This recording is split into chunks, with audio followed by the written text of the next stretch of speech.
Hello, World History Honors students.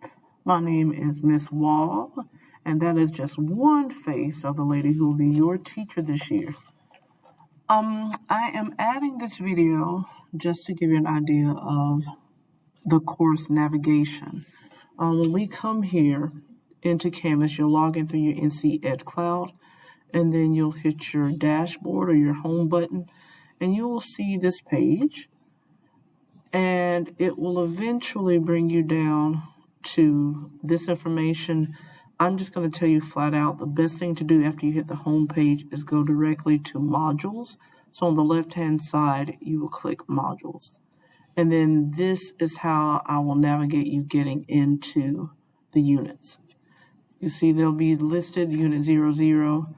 That's how you get to your material every day. I'm coming back to the home page. If you have any questions, I want you to utilize teacher information and the grading system. That's where you will find your Canvas course information. You'll find your remind codes for your block, and you'll get more information on how to contact me and how to find the syllabus. All right, then I look forward to teaching you, and I'll see you soon. Bye-bye.